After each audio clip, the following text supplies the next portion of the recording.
Bad newsnya adalah, ini beneran, PR Aska ketinggalan di dalam mobil papa. Bad news. Kuncinya nggak ada di rumah. Ya kan? Jadi Aska minta Pak Satpam buat jebol mobil papa. Saya bikin ini mah, ini tahu senjata? Saya bikin senjata. Apa itu? Dinamit. Dulu waktu itu aku diajak Papa kirim kasur. Papa kan jualan kasur. Kamu disuruh kirim kasur.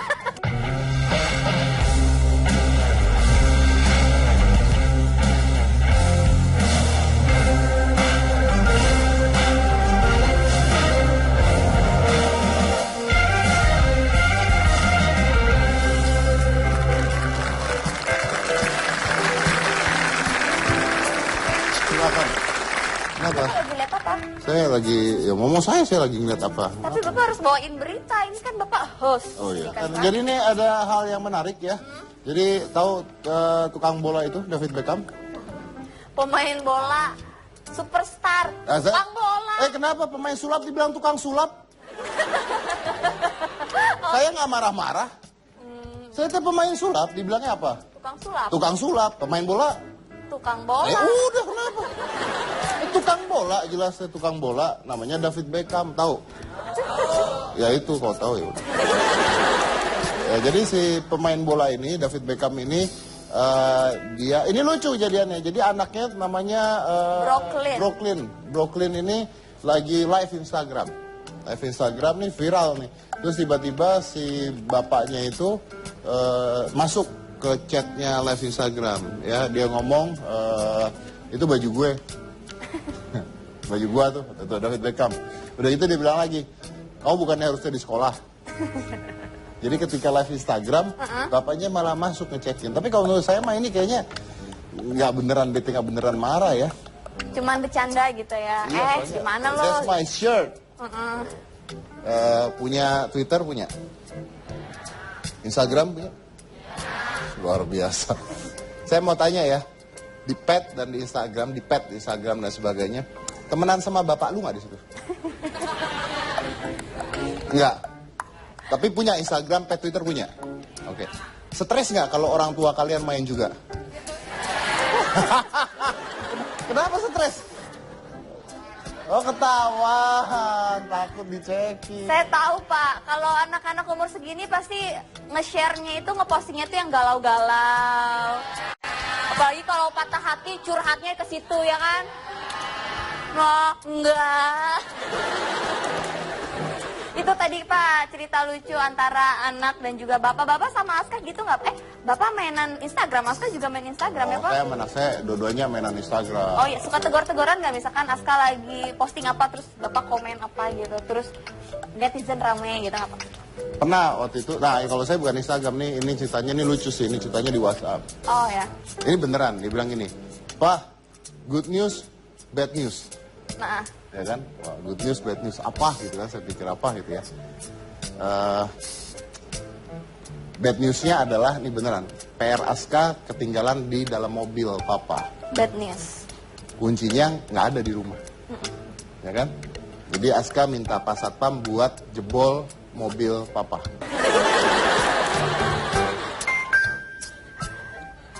Sekarang kuncinya rusak. Oh, oke. Itu bad newsnya. Ya. Udah. Diam terus. Saya nanya dong, good newsnya apa? Ternyata PR-nya udah Aska kerjain dan nggak di mobil kok.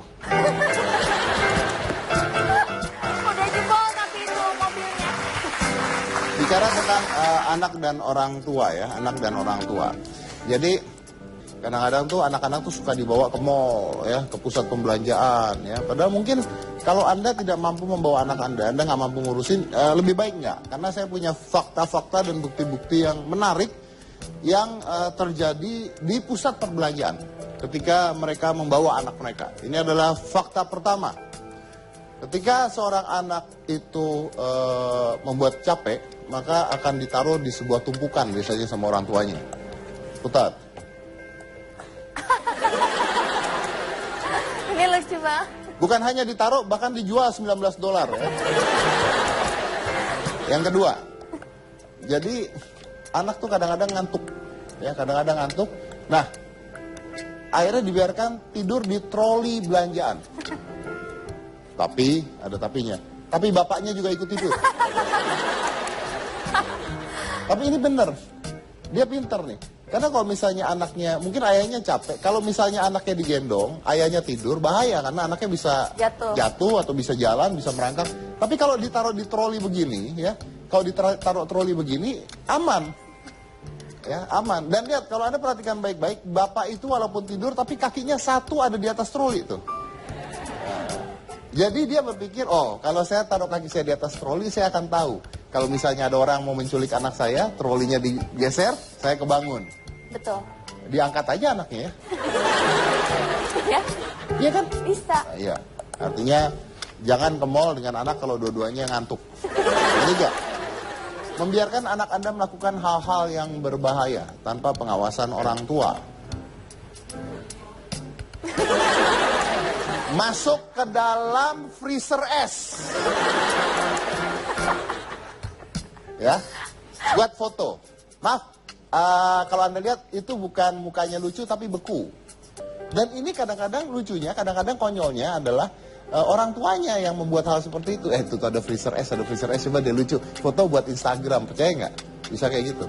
Karena kalau masukin itu ke Instagram, wah lucu banget anaknya, masukin coba. Sekali-kali masukin ke freezer dan kekunci di dalam. Ini hati-hati. 4. Menyimpan anak di lemari penitipan. Parenting fail, gagal. Apa tuh dia ketawa apa nangis apa gimana? Gak tahu, kayaknya nangis. Tapi ini, this is the point. Saya yakin ya, ini ditaruh di sana, terus buat foto doang gitu sama orang tuanya gitu. Buat taruh Instagram, atau buat pet, saya yakin ini buat begitu doang gitu. Tapi yang dia nggak tahu ya, itu anak nangis loh. Nah, Anda lupa bahwa membuat anak Anda lucu, itu traumanya besar loh buat si anak. Itu traumanya besar loh. Jadi hati-hati dalam menggunakan sosial media, pakai anak Anda supaya lucu. Traumanya tuh besar loh. Ini liatin aja, dia bisa klaustrofobia besar ya. Takut terhadap tempat tertutup. Dan kalau udah begitu, siapa yang salah? Orang tuanya yang salah. Lanjut, jika fakta mengapa bayi atau balita tidak sering diajak ke tempat perbelanjaan. Iya Pak, misalkan di mall, berkumpulnya berbagai macam penyakit dari mana saja dan siapa saja. Pernah ditemukan bayi yang terjangkit virus setelah diletakkan di sebuah troli belanjaan. Bayi bernama Logan dari Australia mengalami diare parah, muntah-muntah dan demam setelah ibunya menaruhnya di troli belanjaan. Dan setelah menjalani serangkaian tes dan pemeriksaan, dokter mendiagnosis Logan terkena adenovirus, rotavirus, salmonella, dan meningitis. Dan disebabkan oleh kontak langsung antara manusia atau karena menyentuh permukaan yang sudah terkontaminasi. Banyak banget kemungkinan tempat yang tidak child safe ya, child safe atau aman buat anak-anak. Membawa ke tempat pembelanjaan hanya untuk kesenangan orang tua saja. Yang punya stroller baru bawa anaknya ke tempat belanjaan, ya kan? Saya mau bertanya pada Anda semua, Anda tahu toilet umum? Oke. Toilet umum kalau wanita itu kan toiletnya duduk ya. Itu kotor nggak? Kira-kira itu jorok dan banyak virus, banyak bakteri nggak? Oke. Pertanyaannya adalah, kira-kira benda apa yang 100 kali lipat lebih banyak virus dan bakterinya dibandingkan kloset tersebut? Handphone. Handphone yang ada di kantong Anda sekarang. Handphone yang ada di kantong Anda. Handphone itu ditaruh muka, dipegang teman Anda, semua, virus, bakteri, semua, itu ada di handphone. Dan pertanyaan saya, Anda cuci tangan? Cuci tangan kan? Oke, pernah cuci handphone? Pernah cuci kloset? Kloset dicuci kan? Ya, disemprot antibakteri dan sebagainya. Apakah handphone pernah dicuci? Punya handphone setahun ada? Tidak pernah dicuci? Ya, selamat. Anda baru saja memiliki tempat khusus penyimpanan bakteri dan virus di kantong Anda masing-masing.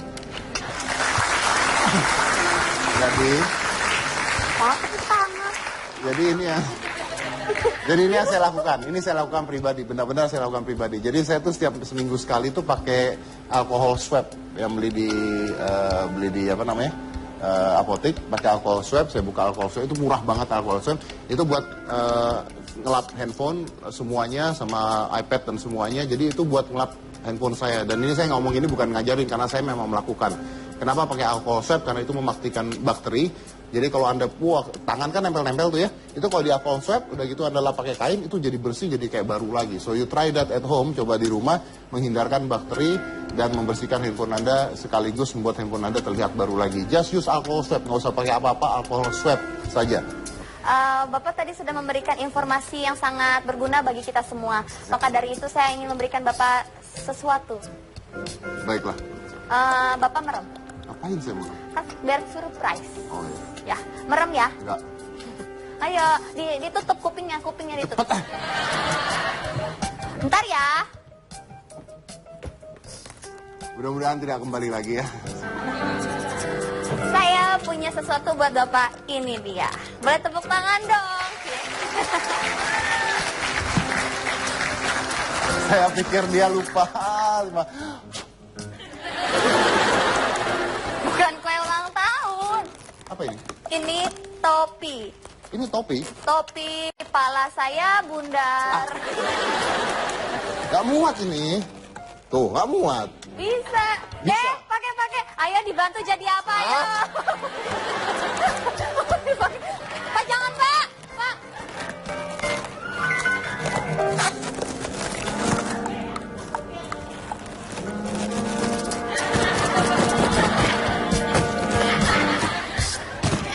Gak usah ikut pukul. Wih, miring sengean. Dude, I looks cool.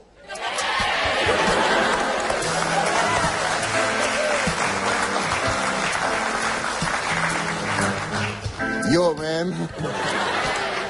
Apa ini? Siapa yang buat? Seniman balon termuda di Indonesia. Seniman balon. Termuda. Tukang balon berarti. Seniman. Soalnya Pak ini susah Pak bikin gini tuh, harus mempunyai skill. Ih, luar biasa. Ya udah. Dan kebetulan Pak, yang bikin balon ini seniman itu menjadi tamu Bapak pada hari ini. Jadi kita undang sini, nanti kita akan belajar dari dia gimana cara buatnya. Siapa tahu ada di sini mau buat juga, karena dia bisa bikin apa aja pakai balon. Selain satu ini, jangan mana-mana, tetap di Hitam Putih.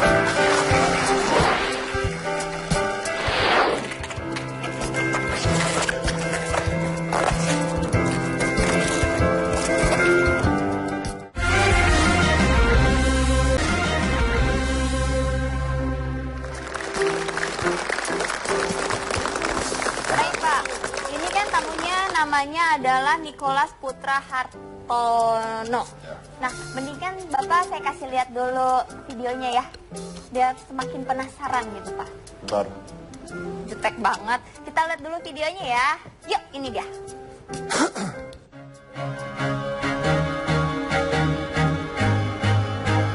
Nicholas Putra Hartono atau panggil saja Niko, seniman balon termuda di Indonesia. Niko mulai mengasah passionnya pada seni balon hias sejak usia 7 tahun. Berawal dari ketertarikannya pada sebuah boneka balon berbentuk anjing yang dilihatnya di salah satu pusat perbelanjaan. Tak lama, ia bisa membuat sendiri beberapa bentuk balon hias secara otodidak. Berbekal video di situs YouTube dan peralatan balon twisted yang difasilitasi orang tuanya. Kini Niko sudah menjadi seniman balon yang karyanya cukup diperhitungkan. Menerima penghargaan rekor muri di usia 13 tahun dan ikut menjadi partisipan pemecah rekor tingkat Asia. Undangan untuk menjadi peserta workshop balon twisted dari berbagai negara pun ramai berdatangan. Kedepannya Niko ingin mengikuti World Balloon Convention tahun 2018 nanti.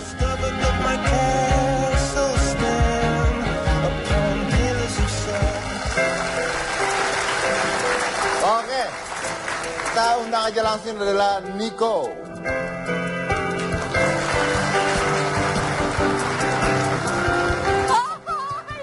Lucu banget. Wah, makasih Niko. Bentar. Apa tuh? Oh. Apa kabar Niko? Lucu banget bentuknya. Oke. Ini Bapak. Enggak, ini siapa ya?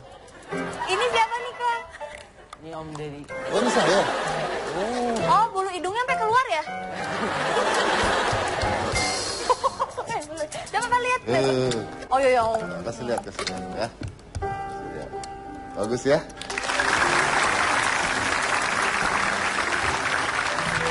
Oke. Ini berarti balon twist ya? Ya. Balon twist. Jadi dia pakai jenis balon panjang lalu diputar-putar sehingga membentuk sebuah rupa. Jadi bisa bentuknya bisa apa aja gitu ya. Tapi kalau ini berapa balon? Itu sekitar 20 sampai 30. 20 sampai 30 balon. Ini 20 sampai 30 balon bisa bentuk ini. Ini kamu tuh jual nggak? Hah? Jual nggak? Aku sih biasanya dekor balon. Kalau misalnya kayak acara ulang tahun. Acara ulang tahun. Kadang-kadang ada perform juga. Ada perform juga. Jadi dari perform dan dari dekor gitu ya. Tapi orang bisa beli nggak? Misalnya saya mau bikin apa gitu, bisa nggak? Bisa order juga. Bisa order. Contoh nih misalnya contoh kayak begini gitu. Kalau mau order harganya berapa? Kalau biasanya sih tergantung ukuran. Mau balonnya perlu berapa balon? Ini aja berapa? Paling kira-kira 300. 300 ribuan. Bener? Bener nggak? Kamu Ya. khawatir ngomongnya? So ini kadang-kadang kalau masalah harga gitu orang tua yang ngatur. Oh ya memang biasanya gitu memang. Luar biasa. Nggak apa-apa modalnya kan dari orang tua ya kan. Ya. Oke. Kamu suka balon sejak ini taruh mana sih bingung ya. Kamu suka balon dari usia berapa? Kalau suka balonnya sih 2 tahun. Dari umur... Kan anak kecil biasanya takut sama balon. Ya itu makanya aku dari umur 2 tahun suka balon. Terus pas sampai umur 7-nya aku mulai bikin. Jadi pas udah mulai bikinnya tuh kalau meledak udah biasa aja. Saya dari umur 2 udah suka. Belajar sama siapa aja? Otodidak. Aku lihat dari Otodidak? internet. Terus Belajar di internet. itu basicnya sih dari internet. Terus pas udah mulai berkembang dari situ aku mulai ikut seminar. Mulai ikut seminar. Ini apa? Qualatex? Mereknya? Ya, ada yang merek lokal juga. Aku pakainya campuran gitu. Pakai campuran. Kan belinya nggak gampang kan? Harus di luar. Ya kalau balon lokal memang biasanya mesti order dari luar negeri terus dikirim.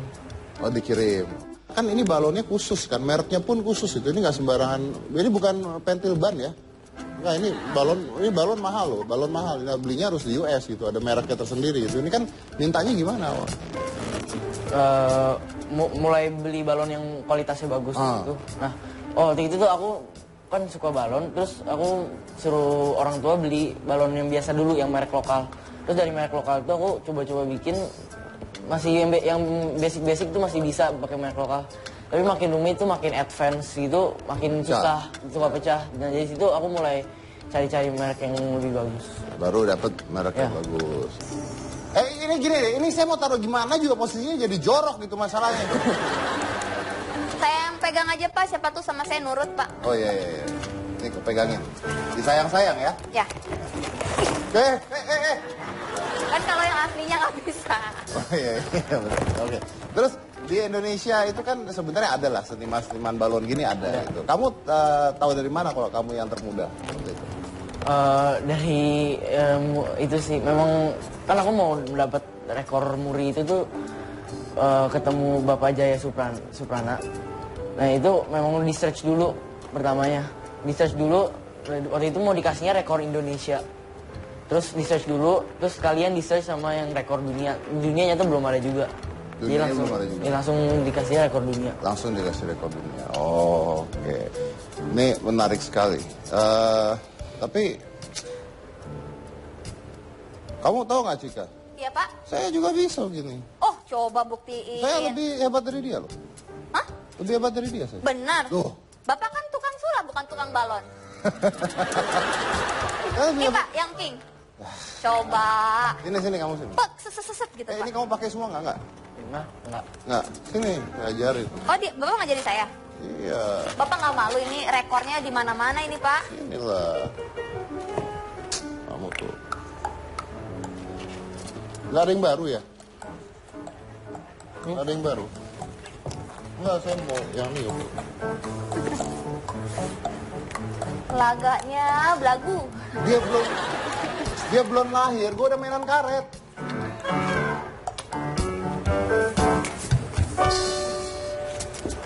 Kamu dikasih apa tadi? Saya dikasih ini Bunga. Ada hatinya, kurang ajar. Cemburu. Bapak mau kasih yang lebih ya?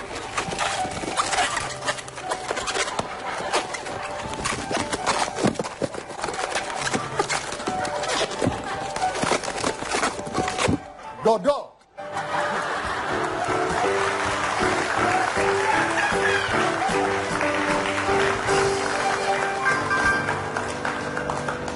Maaf, susah belajarnya ya. Gak bisa lah. Coba Kamu dia gak bisa kan bikin kayak gini. Gak Susah bisa. lah. Yang bikin gini itu cuma pabrik. Gak bisa. Oh, belagu.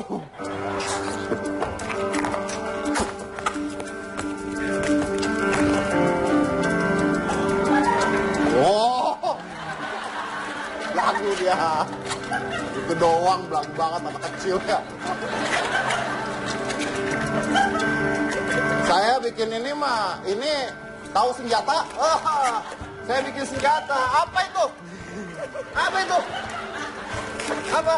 Anjing. Anjing, ntar saya masih lama. Ini senjata berat.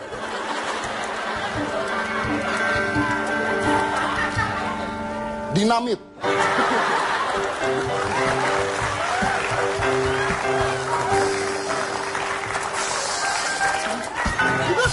Wah, anjing.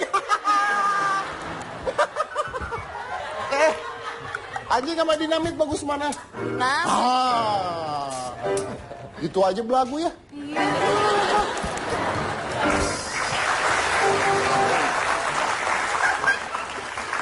Ya udah kamu.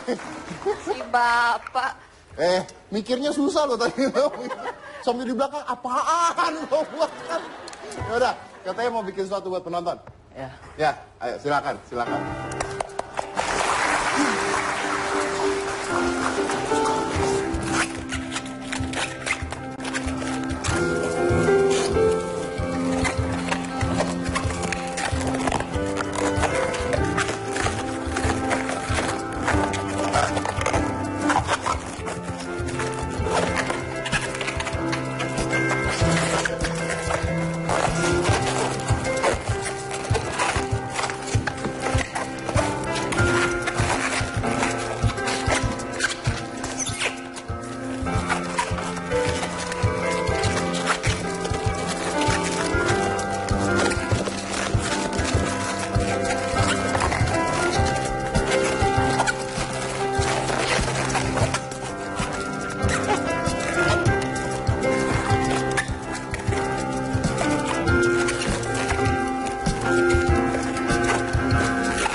Selesai.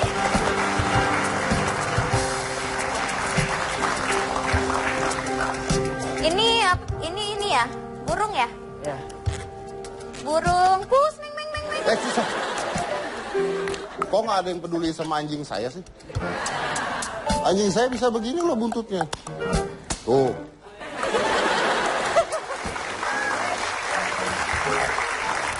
Jangan pakai ilmu sulap. Bagus mana emang?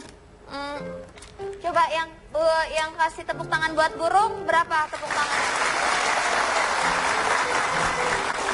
2 juta penonton.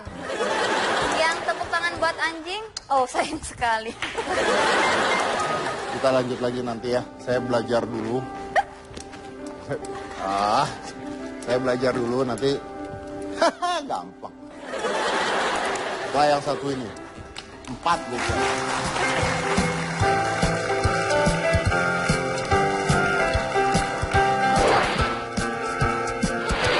Ada banyak tokoh di situ. Kok belum ada anak kecil yang memecahkan rekor? Waktu itu aku nyoba 4 apa 3? 4 tapi belum ada jawaban dari Muri.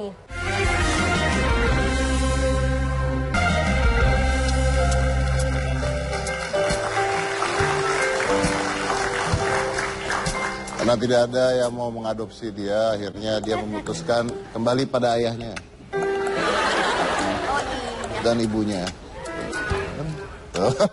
Iya ya. Oke, saya ada siapa lagi nih? Nih kan Bapak kan tadi bisa main balon. Bapak juga saya ingat Bapak pernah nyetir mobil tapi sambil tutup mata. Ya kan Pak? Oh ya dulu, Dulu. nyetir mobil tutup mata keliling Jakarta. Itu keren banget Pak ya. Tahun depan Jakarta Sumedang, naik mobil tutup mata. Woi, Bapak nyetir? Enggak, saya disupirin, saya di belakang. Penumpang. Nah ini juga ada Pak, tamu Bapak yang satu ini tutup mata Pak. Tutup mata. Sambil main keyboard bedanya Pak. Kalau Bapak kan nyetir tuh, kalau ini anak berprestasi juga. Mending Bapak saya kasih lihat dulu videonya. Lihat videonya? Ya. Oke. Silakan kita lihat dulu, ini dia video dari Jeffrey Setiawan.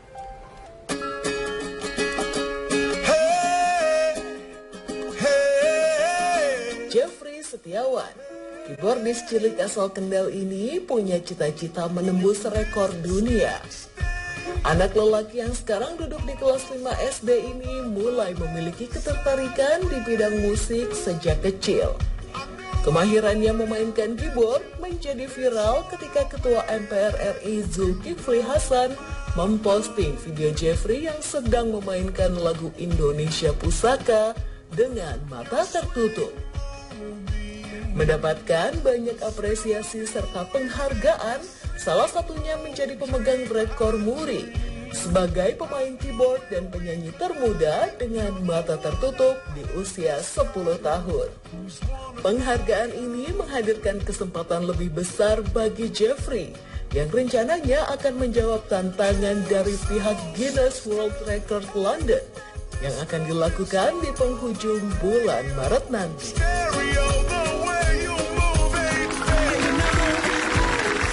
Langsung aja, Jeffrey Setiawan.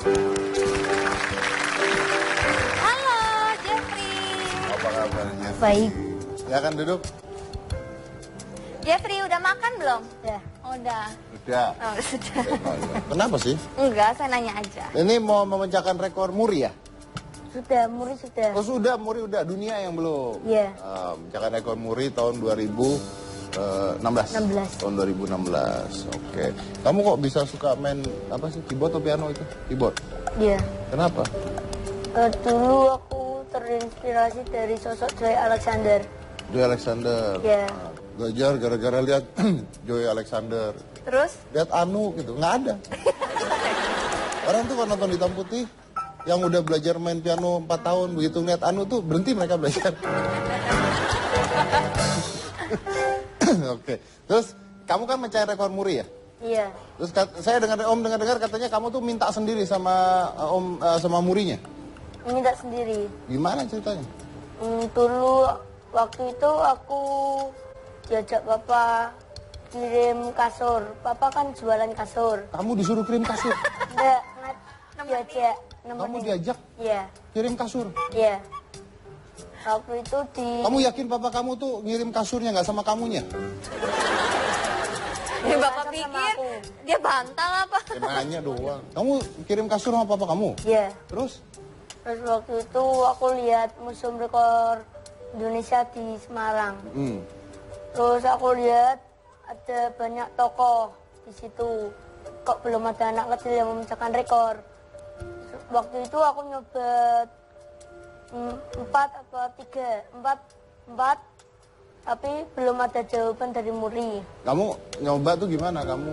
Nyoba mengajukan 4 Apa? lagu Ya. sambil mata tertutup. Nggak, yang nyamperin itu siapa, kamunya atau orang tua kamu? Apa? Yang menghampiri Murinya tuh siapa? Aku sama Papa. Oh berdua? Iya, Kamu bilang sama papa kamu mau gitu? iya. Nah, terus? Terus belum ada jawaban, 8 lagu. Belum 8 lagu, Muri bilang masih menunggu, masih belum ada pembanding. Terus waktu itu satu album 12 lagu, Muri bilang belum ada pembanding. Yang 8 lagu udah ada? Belum. Nah kalau belum ada 8 lagu, kenapa nggak 8 lagu aja? 8 lagu masih mencari pembanding. Kan sebanyak-banyaknya. Waktu itu aku kuat 20 lagu. Oh. Kalau 20 ada pembanding? Belum. 8 ada pembanding? Gimana sih? Nggak, saya nggak ngerti. Nggak, ini saya benar nggak ngerti. Saya benar nggak ngerti. Gini, orang tuanya ada di mana? Ada di, oh ya. Pak, saya nggak ngerti tadi, belum ada pembanding itu maksudnya gimana Pak?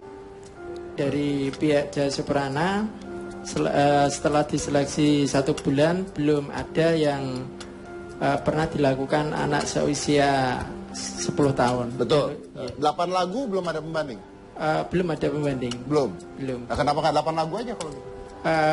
Karena standarnya rekor muri minimal menyelenggarakan rekor dengan mata tertutup tanpa henti minimal di atas 1 jam. Oh begitu.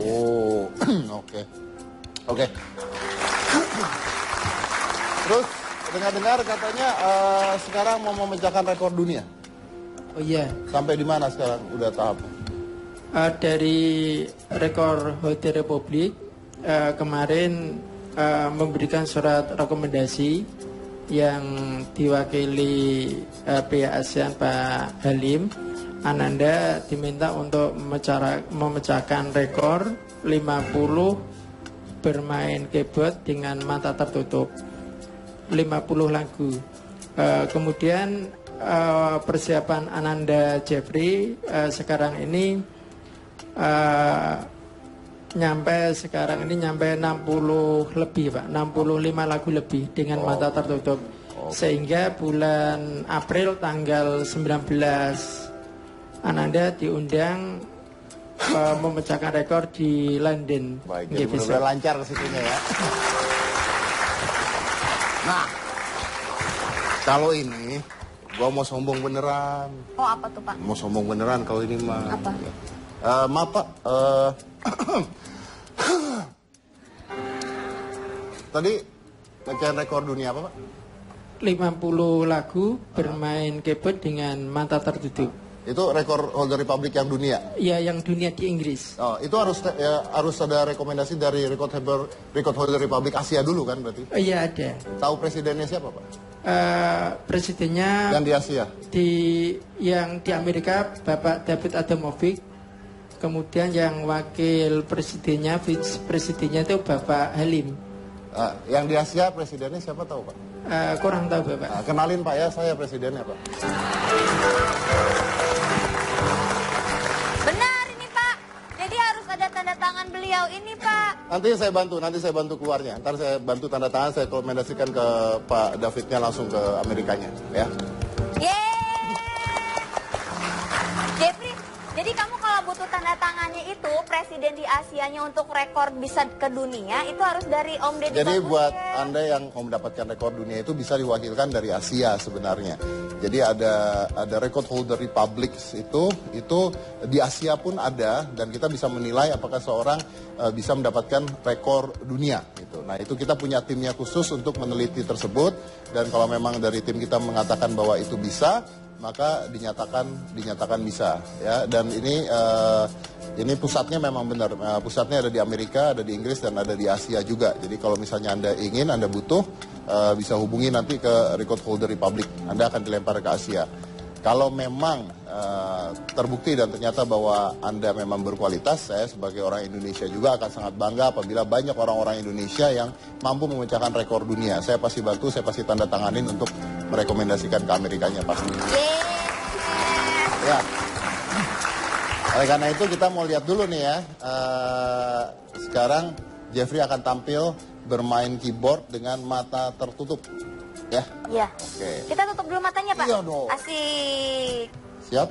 Siap. Siap. Oke. Oh ini ada 2 nih. Biar ini merekatkan sekali, meyakinkan. Oh ya. Oke.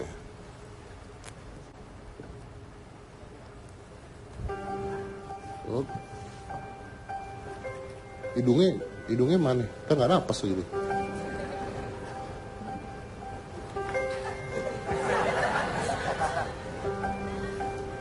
Iya. Oke? Udah? Siap? Siap? Oke. Kita lihat setelah pesan-pesan berikut ini. Jangan mana-mana, tetap di Hitam Putih.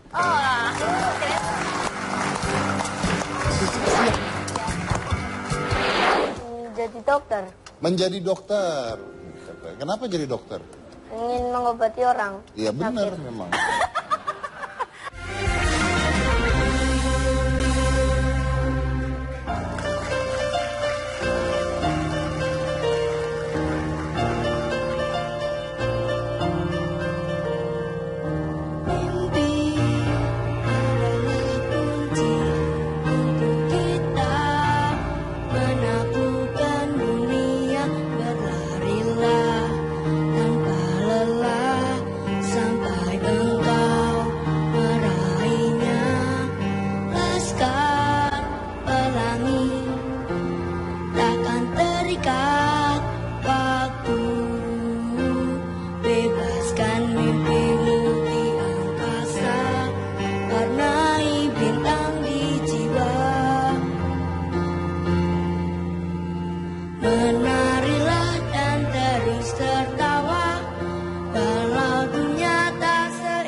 Sorry. Iya, kita ke ruang tamu lagi yuk.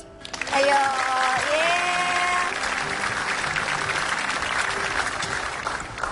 Oke. Pak, Ya. Jeffrey ini menginspirasi saya untuk memecahkan rekor muri juga, Pak. Makan tutup mata. Bukan. Apa itu? 30 tahun tidur dengan mata tertutup. Oke, kita hiraukan saja. Ya, oke, baik. Tanda tanganin, Pak. Ya, ntar saya tangan Nicholas dulu nih kita tanya. Ya. Kamu nggak pengen mecahin rekor dunia? Oh, Kenapa? Tadinya memang sebenarnya tuh aku tahun lalu pas kelas 6 itu tuh mau ke WBC juga sih, mau ke Amerika. Terus itu tuh mau ikut yang WBC itu, tapi ya itu lagi UN. Oh, UN. Berarti nextnya kamu mau ngapain? Paling tahun 2018 itu nanti mau ke WBC. Ke BBC itu. Ya. Oke. Terus ini kamu seneng balon, cita-citanya yang sebenarnya apa? Aku tuh selain balon, aku di sekolah suka main olahraga. Apa? Olahraga terutama main bola. Main bola. Terus Ya. cita-citanya? Ya mungkin menjadi main bola. Menjadi pemain bola. Oke, kita doakan saja kalau gitu ya. Jeffrey, cita-citanya apa? Jadi dokter. Menjadi dokter. Kenapa jadi dokter? Ingin mengobati orang. Iya benar sakit. memang. Iya, tugas dokter kan mengobati orang sakit. Enggak, kenapa pengen jadi dokter? Karena ingin menyembuhkan orang sakit. Kenapa nggak pengen jadi insinyur gitu? Karena insinyur tidak menyembuhkan orang sakit. Cita-cita saya ingin memecahkan rekor Guinness World, terus rekor holder, dan ingin menjadi dokter. Oke, udah. Kita doakan saja supaya tercapai ya. Pokoknya Guinness World Record-nya terpecahkan, record holder Republic-nya terpecahkan, dan besarnya jadi dokter yang bisa bermain keyboard dan piano. Oke, tepuk tangan lagi buat mereka berdua. Saya rasa kalau orang tua itu melihat, kalau Anda orang tua di rumah ya terus menonton ini pasti pikir, wah mereka ini punya talenta yang luar biasa ya, hebat-hebat ya. Saya rasa enggak loh. Saya rasa mereka ini bukan orang punya talenta gitu. Karena saya kok nggak percaya ya dengan talenta tuh, saya nggak percaya gitu. Maksudnya kalau Nico nggak latihan terus-terusan tiap hari dan berkutat di balon ini ya nggak bisa juga kan. It's all about you need practice kan basicnya kan. Talenta itu nggak ada apa-apanya dibandingkan dengan orang yang punya talenta kalah sama orang yang nggak punya talenta tapi berlatih pastinya. Dan satu lagi gitu, yang saya lihat ini mereka punya passion. Mereka pingin banget, mereka cinta banget dengan apa yang mereka lakukan gitu. So, kayaknya kita yang harus mengajarkan anak kita membuka pada mereka, membuka mata mereka dan mencari tahu passion mereka apa. Dari passion mereka apa, latihan mereka seperti apa. Kalau mereka punya passion, push di latihannya. Kalau mereka nggak punya passion ke arah sana, buang hal tersebut. Makanya saya selalu mengatakan, kalau ada seorang anak di sekolah matematikanya 4, seni menggambarnya 8, panggilin guru les menggambar, jangan guru les matematika. Percuma. Ngapain? Udah jelas jelek kok. Kenapa nggak yang bagus Anda dukung? Mau apa? Mau yang bagus nilainya turun, yang jelek nilainya naik? Biar yang penting naik kelas. No, I don't think so. Kasih terangan mereka bahwa ini matematika kamu jelek, lebih berusaha lagi. Di sekolah dengerin lagi gurunya, coba bikin PR lagi. Tapi yang bagus, melukis, menggambar, atau apapun, yang bagus itu yang didukung. Panggil orang profesional untuk meneruskan bakat dia menjadi pelukis terkenal. Siapa tahu. Karena pikiran kita selama ini, oh kalau yang jelek kita benerin. No. Yang bagus kita perbaiki. Lebih bagus lagi. Because talent is good. You have talent is good. But practice is better. One more thing. Talent is good. Practice is better. Passion is the best. Dari Kulsia Cika Jessica inilah hitam putih.